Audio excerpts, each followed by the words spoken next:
Hello, तर मी घरच्या घरीच आज बिर्याणी मसाला बनवते। झटपट होणारा आहे, फ्लेवरफुल बनतो। व्हेज बिर्याणीमध्ये देखील आपण हा वापरू शकतो आणि इतर रोजच्या जेवणात देखील वापरू शकतो। तर यासाठी लागणारं साहित्य मी घेतलेलं आहे।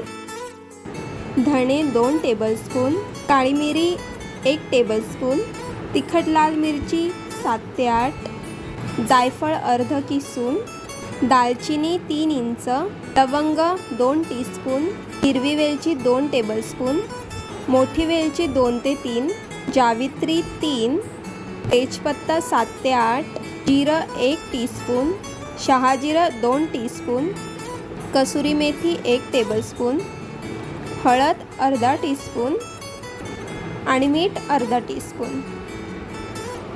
तर सर्व खडे मसाले जे आहेत ते आपण इथे रोस्ट करून घेणार आहोत। छान असे 2-4 मिनिटं रोस्ट करून घेतल्यानंतर कसुरी मेथी ॲड करते। थोडंसं थंड करू देणार आहोत।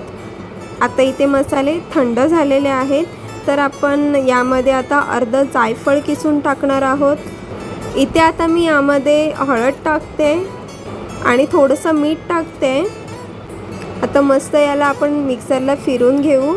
थोडंसं रवाळ असं ठेवायचं आणि घरच्या घरीच आपला बिर्याणी मसाला तयार झालेला आहे। तुम्ही देखील ही रेसिपी ट्राय करू शकता।